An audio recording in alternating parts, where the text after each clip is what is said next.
momentum. Newton's second law in terms of linear momentum, which is basically the actual form. This is the actual form of Newton second law. ये Newton second law का actual form है. If there is force, there will be change in linear momentum, where the time rate of change of linear momentum will be equal to the net unbalanced force. Newton second law में ये कहता है कि अगर किसी body पे unbalance force act करे, वो उस बॉडी के मोमेंटम में चेंज लाएगा, and the time rate of change of linear momentum will be equal to the net unbalanced force which change the momentum. ठीक है, इसको हम कहते हैं this is time rate of change of linear momentum, और ये आपके पास होते हैं this is only change in linear momentum. दोनों में फर्क है. ये time rate of change of linear momentum which is equal to the force which change the linear momentum, and this is the change in linear momentum which is equal to the product of force and time during which the momentum change. ठीक है, अगर free falling body हो तो फिर force को हम wait से replace कर जाते हैं. Weight will be equal to the time rate of change of linear momentum. अब देखिए, अब मैं अगर एक एमसीक्यू बना लूं, ठीक है, कि the time rate of change of linear momentum is 60 kilogram metre पर second square in 3 seconds. In 3 seconds, then force act on a body. Then force act on a body will be dash. ठीक है, तो मैं A option लिख लेता हूं 60 Newton, B option आपके पास 30 Newton, C option आपके पास 15 न्यूटन, और डी ऑप्शन आपके पास 120 न्यूटन. ठीक है, तो time rate of change of linear momentum is 60 kilogram metre पर सेकंड स्क्वायर, और time rate of change of linear momentum किस चीज के बराबर है? फोर्स के बराबर है. ये टाइम आपको वैसे कंफ्यूज करने के लिए दिया गया है. तो आपके पास यही जो है यही फोर्स है, दिस इज 60 न्यूटन. ये टाइम आपको वैसे कंफ्यूज करने के लिए दिया गया है. अगर मैं इसको काट लूं, the change of linear momentum is this one, और इससे मैं स्क्वायर काट लूं इन 3 second, then the force act on a body will be dash. तो 60 को फिर आप 3 पे डिवाइड करेंगे तो आपके पास 20 न्यूटन फोर्स आ जाएगा. 20 न्यूटन फोर्स आ जाएगा. ठीक है, लेकिन आपको चूंकि time rate of change of linear momentum given है, ठीक है, तो time rate of change of linear momentum ही आपके पास फोर्स के बराबर होता है. ठीक है, तो 60 न्यूटन आपके पास आंसर है. तो देखिए, आप time rate of change of linear momentum और चेंज इन लीनियर मोमेंटम, ठीक है, इस पे थोड़ा सा आप लोगों ने गौर करना होगा. So this is the Newton second law, ठीक है, in terms of linear momentum. अच्छा, अब यहां पर हम डिस्कस कर रहे हैं आइसोलेटेड बॉडी और आइसोलेटेड सिस्टम. आइसोलेटेड बॉडी और आइसोलेटेड सिस्टम. यहां पर मैं लिख लेता हूं आइडियल आइसोलेटेड बॉडी और सिस्टम. ठीक है, सेकंड आपके पास जो है रियल आइसोलेटेड बॉडी और सिस्टम. आइडियल आइसोलेटेड बॉडी या आइसोलेटेड सिस्टम और रियल आइसोलेटेड बॉडी और isolated system. Ideal if the external force completely zero, means no external force act on a body, इसको हम ideal isolated body या system कहेंगे. और real isolated body अगर external force internal forces के मुकाबले में बहुत ज्यादा स्मॉल हो, तो फिर उस बॉडी या सिस्टम को हम real isolated body या सिस्टम कहते हैं. ठीक है, conservation of linear momentum, which is also known as the conservation of linear momentum law. Conservation of linear momentum आपको ये कहता है कि अगर एक्सटर्नल फोर्स होगा तो चेंज इन लीनियर मोमेंटम आपके पास होगा, and the time rate of change of linear momentum will B external force. लेकिन कंजर्वेशन ऑफ लीनियर मोमेंटम के मुताबिक से if external force is zero, means the body or system is isolated, the time rate of change of linear momentum will be equal to 0. अगर external force 0 है, momentum में कोई change नहीं आएगा, क्योंकि न्यूटन सेकंड लॉ में यही कहता है कि if there is force there will be change in linear momentum, if there is no force there will be no change in linear momentum. ठीक है, तो time rate of change of linear momentum will be 0, change in linear momentum will be equal to 0. ठीक है, the product of mass and velocity will be equal to constant. क्योंकि अगर change in momentum 0 हो तो इसका मतलब आपके पास ये होगा कि मोमेंटम विल बी कांस्टेंट, और अगर मोमेंटम कांस्टेंट हो तो mv का प्रोडक्ट आपके पास कांस्टेंट होगा, और अगर mv का प्रोडक्ट कांस्टेंट हो इसका मतलब ये है कि v मास के इनवर्सली प्रोपोर्शनल होगा, और अगर v मास के इनवर्सली प्रोपोर्शनल हो तो v1 divide by v2 is equal to m2 divide by m1, या ये आपके पास m1 डिवाइड बाय m2 आपके पास आ जाता है. v1 divide by v2 is equal to 1 divide by m1 divide by m2. The ratio of velocity v1 and v2 is equal to the reciprocal of the ratio of mass m1 and m2. The ratio of velocity v1 and v2 is equal to the reciprocal of the ratio of mass m1 and m2. तो ये सारे आपके पास conservation of linear momentum के statement है. ठीक है, सारे आपके पास लीनियर मोमेंटम के स्टेटमेंट है. If there is no external force the time rate of change of linear momentum will be 0, the change in linear momentum will be 0, momentum will be constant, the product of mass and velocity will be constant, velocity will be inversely proportional to mass, the ratio v1 v2 will be equal to the reciprocal of the ratio mass m1 and m2. और इसमें सबसे जरूरी concept conservation of linear momentum में जो है वो आपके पास है v is inversely proportional to mass. मास ज्यादा है वेलोसिटी कम होगा, मास कम है वेलोसिटी ज्यादा होगा. ठीक है, मैं फर्स्ट एग्जांपल लिख रहा हूं. ये आपके पास गन है, ठीक है, दिस इज अ गन, और इस गन से बुलेट निकल रहा है. ठीक है, इससे बुलेट निकल रहा है, दिस इज बुलेट. बुलेट का वेलोसिटी vb, गन का रिकॉइलिंग वेलोसिटी vg. ठीक है, before firing the velocity of gun was 0. जब फायर किया जाता है, ठीक है, तो फिर भी आपके पास बुलेट और गन का जो वेलोसिटी होगा वो 0 होगा. बुलेट और गन का मिलके जो नेट मोमेंटम होगा वो आपके पास 0 होगा. ठीक है, बुलेट का मोमेंटम pb, गन का मोमेंटम pg. याद रखिए pg और pb मींस गन का मोमेंटम जब वो रिकॉइल होते पीछे, और बुलेट का मोमेंटम वो दोनों आपके पास बराबर होते हैं. mg vg is equal to mb vb. ठीक है, ये आपके पास बराबर. अगर मैं गन का वेलोसिटी का रेशो बुलेट के वेलोसिटी के रेशो से लिख लो तो ये आपके पास mb डिवाइड बाय mg आपके पास बन जाएगा. तो इसका मतलब ये है कि बुलेट का वेलोसिटी मास कम है, वेलोसिटी ज्यादा है. गन का मास ज्यादा है, वेलोसिटी कम है.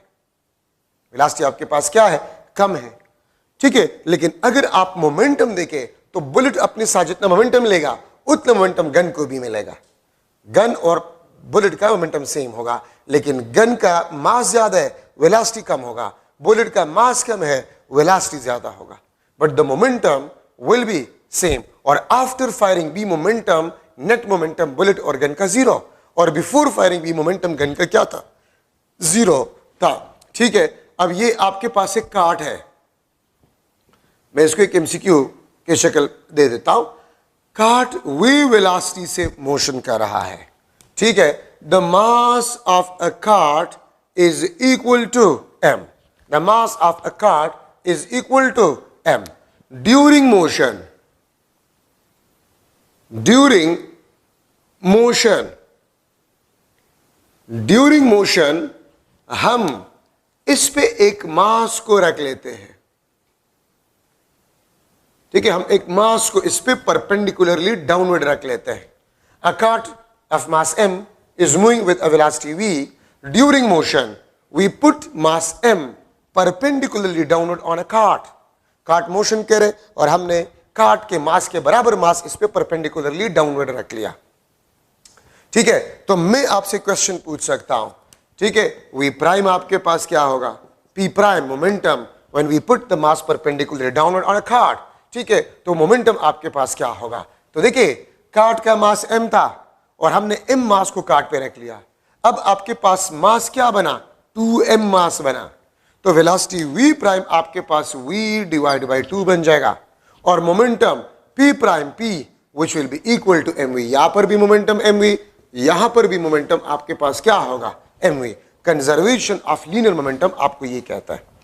ठीक है, अगर मैं इस तरह जो है कह दूं कि कार्ट था, कार्ट v वेलोसिटी से मोशन कर रहा था, the mass of a cart was m, if we put a 2m mass perpendicularly downward, अगर मैं इसको 2m मास कर लूं, 2m मास, मैंने double mass of a cart इस पे पुट किया, what will be the velocity, तो देखिए मास m तो पहले से था कार्ट का और 2m मास आपने रख लिया, तो मास 3 टाइम इंक्रीज, वेलोसिटी आपके पास 3 time decrease, but the momentum will be same, mv। Momentum आपके पास सेम होगा जो कि mv होगा।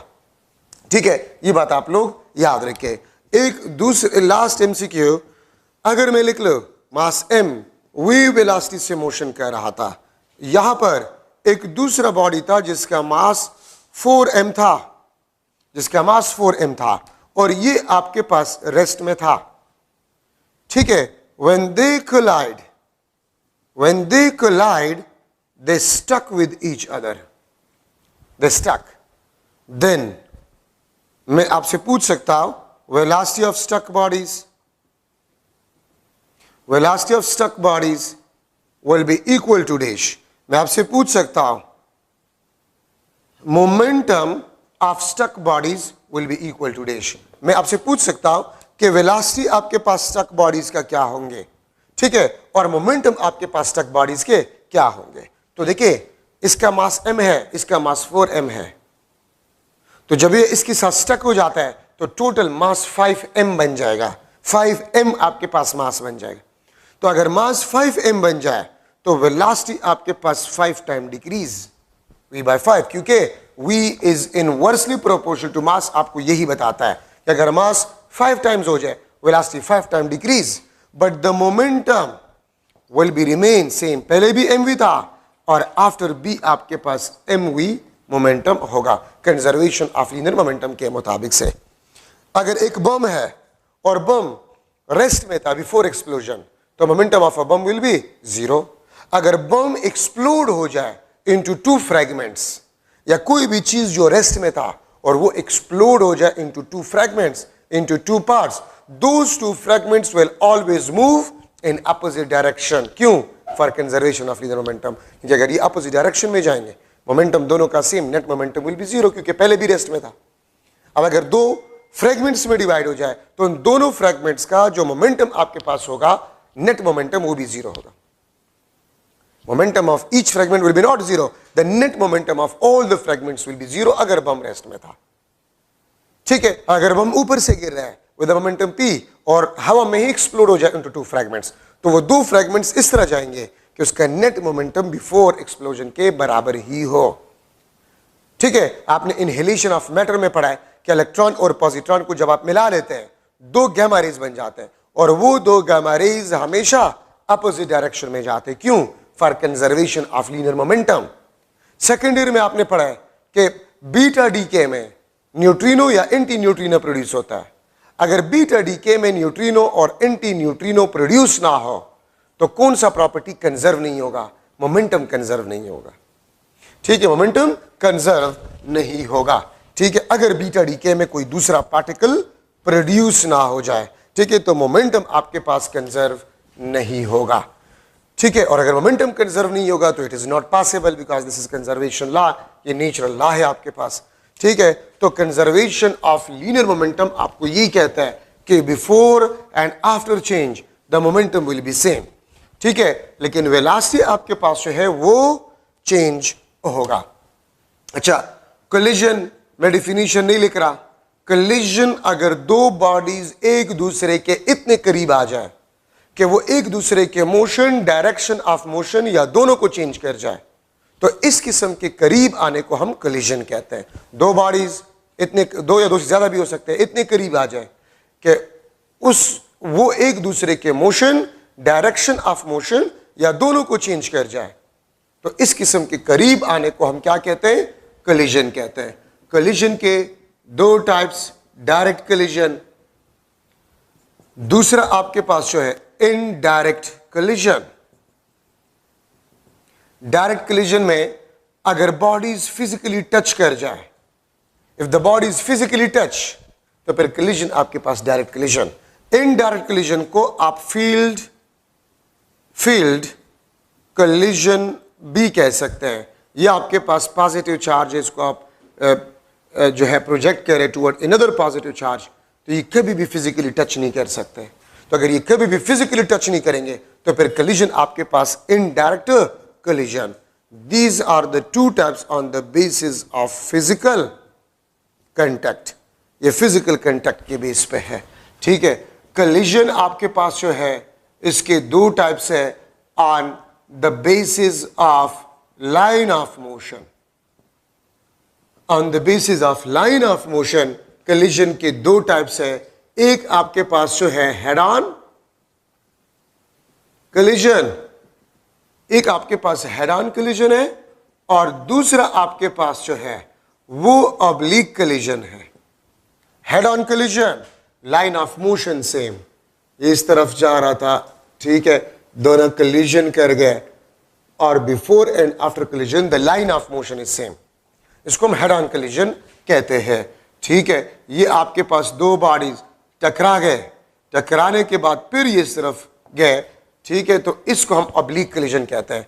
If the line of motion is not same, oblique collision, if the line of motion is same, इसको हम head on collision कहते हैं, ठीक है। कोलिजन के आपके पास दो और टाइप से on the basis of kinetic energy conservation, ठीक है, on the basis of kinetic energy conservation. Collision के दो टाइप्स है, इलास्टिक कोलिजन और सेकंड आपके पास जो है inelastic collision. Elastic collision में मोमेंटम आपके पास कंजर्व्ड, ठीक है, काइनेटिक एनर्जी आपके पास conserved, T dot E total energy, total energy is conserved. T dot E मैंने टोटल एनर्जी के लिए इस्तेमाल किया, टोटल एनर्जी इज कंजर्व्ड। और इन इलास्टिक में मोमेंटम आपके पास जो है this is conserved, kinetic energy आपके पास जो है नॉट कंजर्व्ड, नॉट कंजर्व्ड, ठीक है।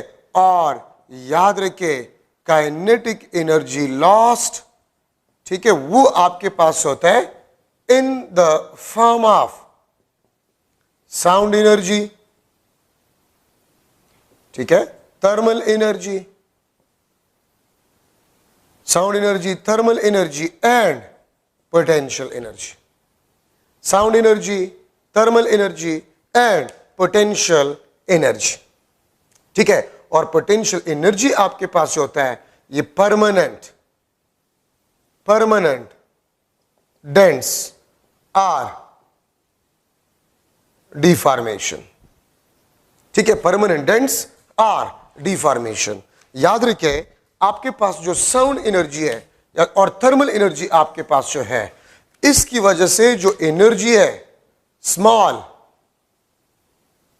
अमाउंट लास्ट, और इसकी वजह से आपके पास लार्ज अमाउंट लास्ट होता है, large amount lost in the form of potential energy, ठीक है। अच्छा, अब kinetic energy conserve, sorry not conserve, total energy आपके पास जो है इट इज कंजर्व्ड।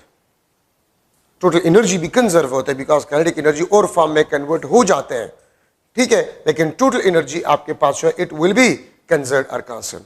और याद रखिए 100% इलास्टिक कोलिजन नहीं होता, रियल कोलिजन जितनी भी है दे आर इनइलास्टिक, लेकिन कुछ आपके पास रियल कोलिजन्स होते हैं जिसको हम इलास्टिक कंसिडर करते हैं।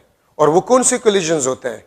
अगर कोलिजन हो और परमानेंट डेंस या डिफॉर्मेशन प्रोड्यूस ना हो, रबर बॉल्स कोलिजन कर जाए, बीलेड बॉल्स कोलिजन कर जाए और कोई डिफॉर्मेशन प्रोड्यूस नहीं हुआ, कोई डिफॉर्मेशन प्रोड्यूस नहीं हुआ, कोई डेंट्स प्रोड्यूस नहीं हुए, तो हर उस कोलिजन को आप इलास्टिक कंसिडर कर सकते हैं। लेकिन जब कोलिजन हो जाए, परमानेंट डेंट्स और डिफॉर्मेशन प्रोड्यूस हो जाए, तो फिर वो इनइलास्टिक होगा। कोलिजन हो जाए, body stuck with each other, inelastic collision. लेकिन अगर कोलिजन हो जाए और कोई परमानेंट डिफॉर्मेशन या डेंट्स प्रोड्यूस ना हो, तो फिर उस कोलिजन को आप इलास्टिक कंसिडर कर सकते हैं, वरना 100% इलास्टिक कोलिजन पॉसिबल नहीं है।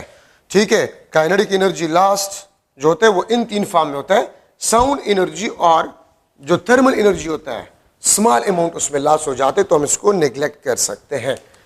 अच्छा, अब आपके बुक में है perfectly elastic head on collision, perfectly elastic head on collision. Perfectly elastic head on collision में ये मास m1 ये v1 वेलोसिटी से, मास m2 ये v2 वेलोसिटी से मोशन कर रहा है। ये आपके पास m1, ये आपके पास m2, ये आपके पास m1 v1 प्राइम, ये आपके पास m2, this is v2 prime. अच्छा, अब इस मास m1 का मोमेंटम p1 काइनेटिक एनर्जी 1, इसका मोमेंटम p2 काइनेटिक एनर्जी 2, इसका momentum p1 prime kinetic energy 1 prime, kinetic energy p2 prime kinetic energy 2 prime.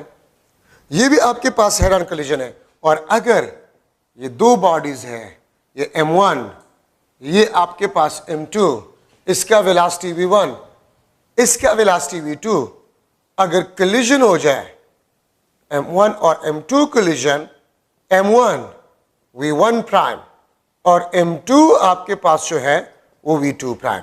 ठीक है, आप ये देखिए, ये इस किस्म का कोलिजन है, दो बॉडीज अपोजिट डायरेक्शन में आ रहे हैं, कोलिजन अपोजिट डायरेक्शन में दूर भी जा रहे हैं। ठीक है, अपोजिट डायरेक्शन में अप्रोच, जब कोलिजन हो जाए अपोजिट डायरेक्शन में एक दूसरे से दूर भी जाते हैं। वो इस एग्जांपल में सेम डायरेक्शन में अप्रोच और सेम डायरेक्शन में एक दूसरे से दूर भी जाते हैं।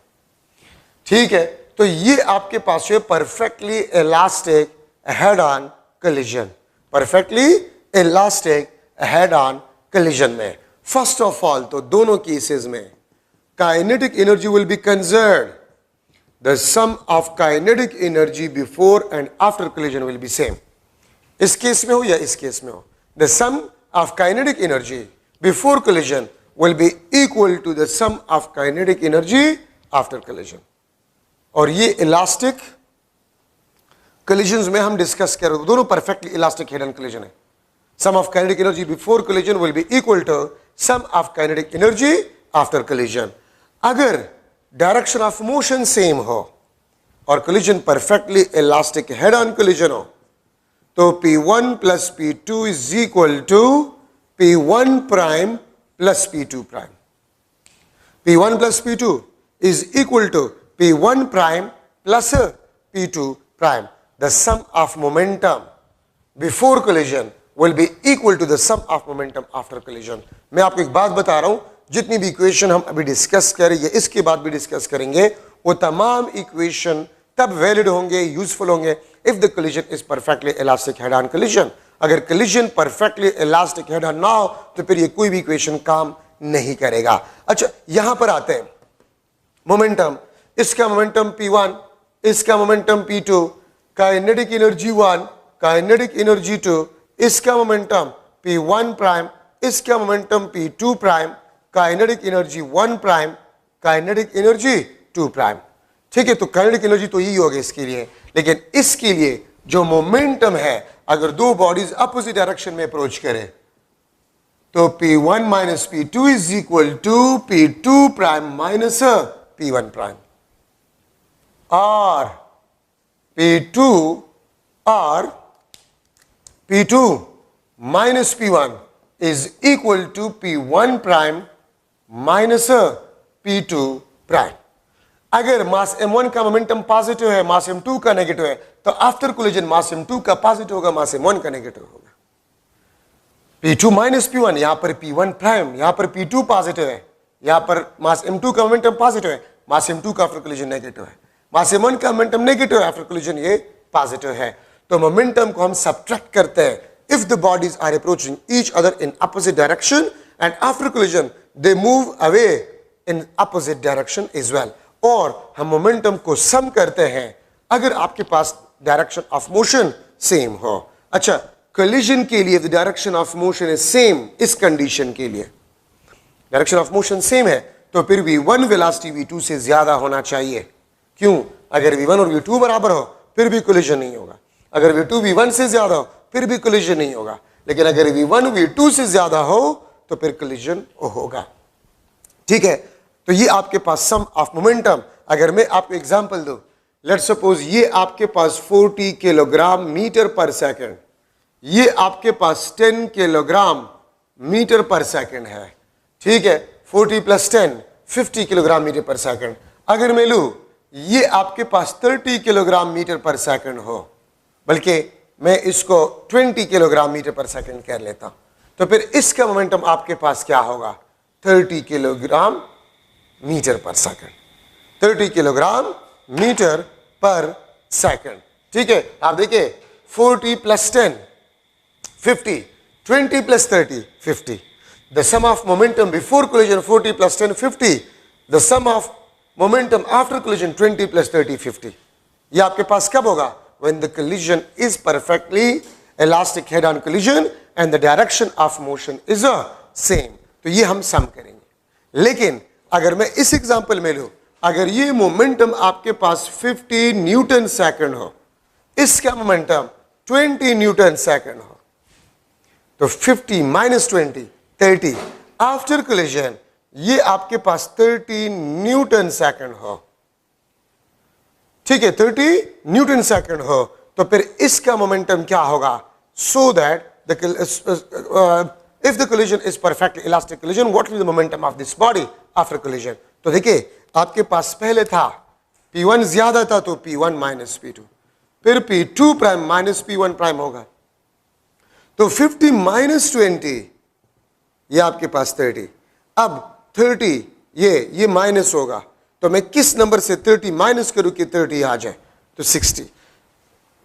फिर इसका मोमेंटम आपके पास 60 न्यूटन सेकंड होगा, क्योंकि मोमेंटम को आप लोग सब्ट्रैक्ट करेंगे। अच्छा, रिलेटिव वेलोसिटी v1 ज्यादा है v2 से, आफ्टर कोलिजन v2 प्राइम ज्यादा होगा। यहां पर v2 प्राइम v1 प्राइम से ज्यादा होगा, बिफोर कोलिजन v1 v2 से ज्यादा होगा, after collision v2 prime v1 prime से ज्यादा होगा। तो मैं लिख लूंगा v1 minus v2 is equal to v2 prime minus v1 prime. ठीक है, v1 minus v2 is equal to v2 prime minus v1 prime. और इसको हम लिखते हैं the relative speed of approach is equal to the relative speed of recession. जिस relative speed से ये दो बॉडीज बिफोर कोलिजन अप्रोच कर रहे थे, आफ्टर कोलिजन उसी रिलेटिव स्पीड से एक दूसरे से दूर भी जाएंगे। ठीक है, डायरेक्शन ऑफ मोशन सेम हो, v1 v2 से ज्यादा है तो v1 माइनस v2। ठीक है, v2 प्राइम v1 प्राइम से ज्यादा है तो v2 prime minus v1 prime. ठीक है, और उस केस में, इस केस में आपके पास v1 plus v2, this will be equal to v1 prime plus v2 prime। ठीक है, v1 plus v2 is equal to v1 prime plus v2। वहां पर मोमेंटम को ऐड करते हैं, यहां पर सब्ट्रैक्ट करते हैं। इस कंडीशन में यहां पर स्पीड्स को हम सब्ट्रैक्ट करते हैं, यहां पर हम ऐड करते हैं। क्यों? क्योंकि अगर दो चीजें अपोजिट डायरेक्शन में जा रहे हैं तो हम वेलोसिटीज को ऐड करते हैं। अगर आप गाड़ी में जा रहे हैं इस डायरेक्शन में, दूसरी गाड़ी अपोजिट डायरेक्शन में आपको अप्रोच कर रहे हैं, तो आपको इसका स्पीड काफी ज्यादा नजर आएगा। ठीक है, लेकिन अगर आप इस डायरेक्शन में जा रहे हैं, ठीक है, आपका स्पीड ज्यादा दूसरी गाड़ी का कम है, तो आपको उसका स्पीड काफी कम नजर आएगा। हम सब्ट्रैक्शन करते हैं इस केस में, और इस केस में हम एडिशन करते हैं। ठीक है, तो आपके सामने क्यों हम एडिशन करते हैं? यहां से एक बंदा आ रहा है 1 मीटर पर सेकंड से, यहां से आ रहे 3 मीटर पर सेकंड से, तो ये 1 सेकंड में 1 मीटर इसके करीब आ जाता है, ये 1 सेकंड में 3 मीटर इसके करीब आ जाता है, तो रिलेटिवली 1 सेकंड में ये दोनों 4 मीटर एक दूसरे के करीब आ जाते हैं। तो हम ऐड करते हैं इस केस में, ठीक है। और अगर अपोजिट डायरेक्शन में जा रहे हैं, ये 1 मीटर पर सेकंड से ये 3 मीटर पर सेकंड से, 1 सेकंड में ये 1 मीटर दूर चला जाता है, 1 सेकंड में ये 4 मीटर दूर चला जाता है, तो 4 + 1 5 मीटर ये रिलेटिवली एक दूसरे से दूर चले जाएंगे, वो वाला कंडीशन। लेकिन अगर आगे एक बंदा जा रहा है 1 मीटर पर सेकंड से, आप उसके पीछे 3 मीटर पर सेकंड से जा रहे हैं सेम डायरेक्शन में, तो वो आपसे 1 सेकंड में 1 मीटर दूर जा रहे हैं, आप 1 सेकंड में 3 मीटर उसके करीब जा रहे हैं, तो रिलेटिवली आप कितने करीब जा रहे हैं? 3 - 1 2 मीटर पर सेकंड, 1 सेकंड में 2 मीटर आप करीब जा रहे हैं। तो हम यहां पर स्पीड्स को सब्ट्रैक्ट करते हैं। अब अगर मैं आपसे पूछूं, 2 कार है, 1 किलोमीटर या चले 10 किलोमीटर वो एक दूसरे से दूर थे, 10 किलोमीटर एक दूसरे से दूर थे, ठीक है। अच्छा, एक कार का स्पीड था 3 मीटर पर सेकंड, दूसरे का स्पीड था 2 मीटर पर सेकंड, तो आप ये बताएं ये दोनों कार कितने टाइम में एक दूसरे तक पहुंचेंगे? ठीक है, मैं यहां पर आपको लिखवा रहा हूं कि ये आपके पास एक कार है, ये एक कार है, ठीक है, इसका वेलोसिटी 2 मीटर पर सेकंड है। ये आपके पास दूसरा कार है, ठीक है, और इसका वेलोसिटी 3 मीटर पर सेकंड है। इसका वेलोसिटी आपके पास जो है वो 3 मीटर पर सेकंड है। अगर इन दोनों के दरमियान जो डिस्टेंस है वो 10 किलोमीटर है, ठीक है, तो आप ये बताएं कितने टाइम में, टाइम टू रीच या क्रॉस ईच अदर, कितने टाइम में एक दूसरे को क्रॉस करेंगे, एक दूसरे तक पहुंच जाएंगे, ठीक है। तो इसका फॉर्मूला आपके पास ये है, वे relative distance divide by time, ठीक है। ये आपके पास time d divide by relative speed, ठीक है। तो आप इसमें आप पुट करें 10 किलोमीटर मीन्स 10,000 मीटर, और रिलेटिव वेलोसिटी आपके पास क्या है? 2 + 3 5 मीटर पर सेकंड। तो ये आपके पास 210 मीटर, मीटर के साथ कैंसिल, ये आपके पास 2000 सेकंड्स में एक दूसरे तक पहुंच जाएंगे। 2 कार्स थे, एक दूसरे से 10 किलोमीटर दूर थे, एक का वेलोसिटी 2 मीटर पर सेकंड था, दूसरे का 3 मीटर पर सेकंड था, ठीक है। आप ये बताएं ये दोनों कार कितने टाइम में एक दूसरे को क्रॉस करेंगे? तो d divide by relative velocity. एक ट्रेन है, ट्रेन का लेंथ लेट्स सपोज 1 किलोमीटर है, 1 kilometre is the length of a train, let's suppose. Train का वेलोसिटी है 7 मीटर पर सेकंड ईस्ट, और एक बर्ड है उसका वेलोसिटी है 3 मीटर पर सेकंड वेस्ट। 7 मीटर पर सेकंड ईस्ट और 3 मीटर पर सेकंड वेस्ट, अब अपोजिट डायरेक्शन में है। हम वेलोसिटीज को क्या करेंगे? 8 करेंगे, तो 7 + 3 10 मीटर पर सेकंड रिलेटिव वेलोसिटी होगा। अगर ये बर्ड जस्ट अबाव हो अ ट्रेन, जस्ट अबाव, तो कितने टाइम में ये ट्रेन को क्रॉस करेगा? ठीक है, तो आप यहां पर distance length of a train ले लें 1 किलोमीटर, रिलेटिव वेलोसिटी 10 ले लें। 1 किलोमीटर को मैं 1000 मीटर भी लिख सकता हूं, रिलेटिव वेलोसिटी को 10 मीटर पर सेकंड पुट करें, आपके पास टाइम आ जाएगा। ठीक है, ये आपके पास रिलेटिव वेलोसिटीज में इंपोर्टेंट डिस्कशन आपके पास बन गए। ठीक है, और कंजर्वेशन ऑफ लीनियर मोमेंटम भी आपके पास आ गया। अब अगर मैं ये लिख लो, लेट सपोज इसका मास आपके पास जो है, इसका मास आपके पास 100 ग्राम है, और ये 10 सेंटीमीटर या मैं लिख लूंगा 8 सेंटीमीटर पर सेकंड से जा रहा है। ये आपके पास जो है ये 50 ग्राम है, और इसका स्पीड 2 सेंटीमीटर पर सेकंड है।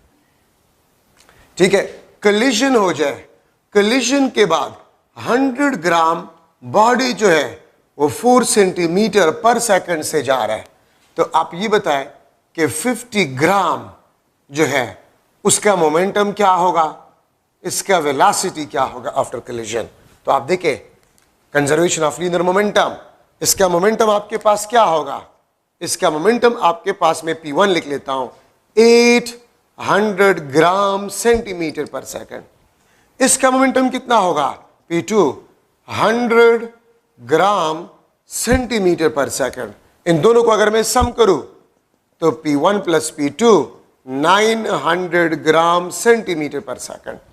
अच्छा, अब P1 प्राइम क्या है अगर आप देखें 400 ग्राम सेंटीमीटर पर सेकंड।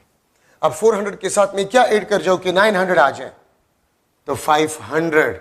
इसका मोमेंटम आपके पास है P2 प्राइम, तो P2 प्राइम ये आपके पास 500 ग्राम सेंटीमीटर पर सेकंड होगा। ये इसका मोमेंटम होगा आफ्टर कोलिजन। अगर आपसे V2 के बारे में पूछ रहा है तो V2 prime P2 prime divide by M2, और P2 आपके पास क्या है 500 ग्राम डिवाइड बाय 50। ठीक है, V2 प्राइम ये आपके पास 500 ग्राम सेंटीमीटर पर second divide by 50 gram. This is cancer. ठीक है, तो V2 प्राइम आपके पास 10 सेंटीमीटर पर सेकंड होगा। अगर आपसे मोमेंटम मांगा गया है तो 500 ग्राम सेंटीमीटर पर सेकंड। अगर आपसे वेलोसिटी मांगा गया है P2 prime divide by M2 velocity. आपसे काइनेटिक एनर्जी अगर मांगा गया है, ठीक है, तो half M2 V2 prime square. M2 भी है और V2 प्राइम भी आपके पास आएगा। आप काइनेटिक एनर्जी भी मालूम कर सकते हैं by using that conservation of linear momentum equation. अच्छा, मैं यहां पर लिख सकता हूं फॉर स्पीड्स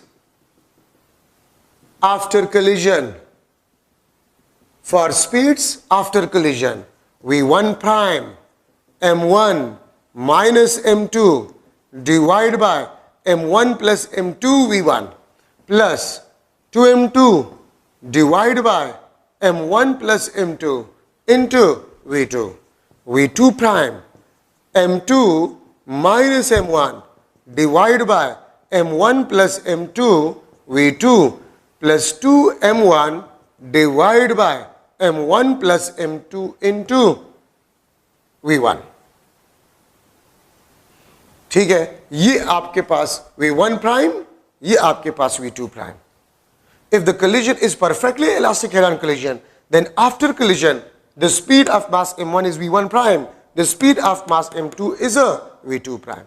तो अगर masses हो और before collision speeds हो, इसमें पुट करें after collision speed आ जाएगा। अब देखिए लंबे छोटे फार्मूले हैं ये। अगर आपको याद करने का तरीका नहीं आ रहा तो इसके एक आसान तरीका मैं आपको बता रहा हूं। ठीक है, वो क्या है? देखिए, अगर आप इसमें देखें तो ऊपर माइनस वाला टर्म है, 2 वाला टर्म है, माइनस वाला टर्म 2 वाला टर्म, और नीचे M1 plus M2 M1 plus M2। तो देखिए V1 प्राइम किस मास का वेलोसिटी है? मास M1, तो मास M1 is positive, M2 is negative, और जो M1 पॉजिटिव है इसका वेलोसिटी V1, M2 नेगेटिव है 2M2 दूसरा टर्म 2M2 वाला और साथ में V2। ठीक है, V2 प्राइम मास M2 का वेलोसिटी है, तो V2 प्राइम M2 का वेलोसिटी है, तो M2 is positive, M1 is negative. M2 positive तो उसका velocity V2, M1 negative 2M1, जो टर्म नेगेटिव होगा उसको 2 वाला टर्म होगा, तो M1 2M1 और M1 का वेलोसिटी V1। यहां पर M2 नेगेटिव था, M2 V2। ये आपके पास याद करने का तरीका है कि आप इसको किस तरह याद करेंगे। अब इसके एक स्पेशल केस है, एक स्पेशल केस है, और स्पेशल केस ये है if target is at rest. अगर टारगेट आपके पास रेस्ट में हो, V2 आपके पास क्या होगा? 0। V2 आपके पास क्या होगा? 0 होगा, तो V2 वाले टर्म्स आपके पास 0 हो जाएंगे। V1 प्राइम, ठीक है, ये आपके पास M1 minus M2 divide by M1 plus M2 into V1। ये V2 वाला टर्म तो 0 हो जाएगा, इसमें सिर्फ ये रह जाएगा। V2 प्राइम, ये वाला V1 वाला रह जाएगा, ये 0 हो जाएगा।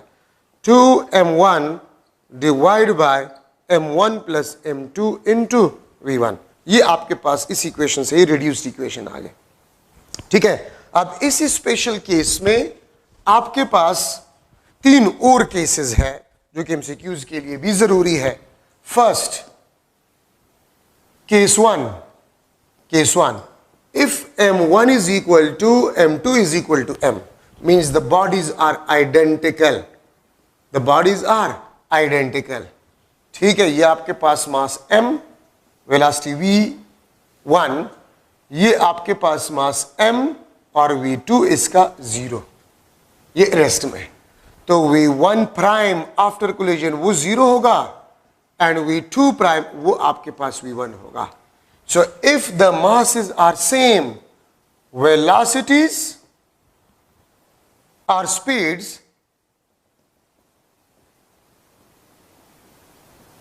will be interchange।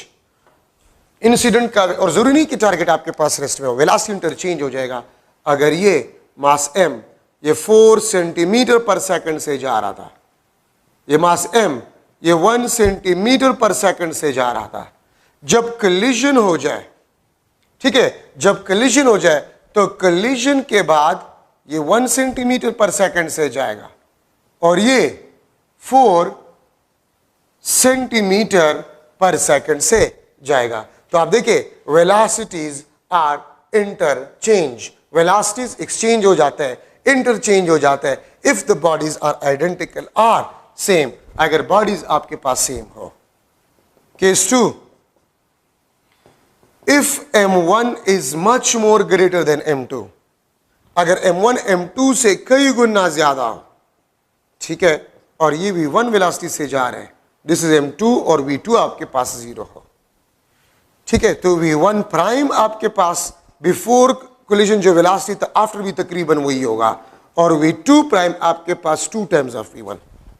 कभी जिंदगी में आपने एक लाइट चीज को हेवी से हिट करवाया होगा, तो जो लाइटर होता है आफ्टर कोलिजन वो ज्यादा स्पीड से चला जाता है, और ये बिफोर कोलिजन जिस वेलोसिटी से जा रहा था आफ्टर कोलिजन भी तकरीबन उसी वेलोसिटी से जाएगा, ठीक है। तो v2 prime is approximately equal to v1। अगर आप एक लाइट बॉल को स्टोन से हिट कर लेते हैं, स्टोन से हिट कर लेते हैं, तो वो लाइट बॉल डबल वेलोसिटी से जाएगा। किस चीज के डबल वेलोसिटी? स्टोन के वेलोसिटी के double. Case 3, if m1 is very very less than m2, ये आपके पास m1 ये भी 1 वेलोसिटी से, दिस इज m2 और v2 आपके पास 0 है, ठीक है। तो फिर आपके पास क्या होगा? v1 प्राइम वो माइनस v1 के बराबर होगा, और v2 प्राइम आपके पास बिफोर कोलिजन भी 0 और आफ्टर कोलिजन भी आपके पास 0। So these are some important cases. इंशाल्लाह नेक्स्ट लेक्चर में इम्पल्स और प्रोजेक्टाइल मोशन में डिस्कस करूंगा, ठीक है, और ये चैप्टर इंशाल्लाह नेक्स्ट लेक्चर में भी खत्म हो जाएगा। Thank you so much.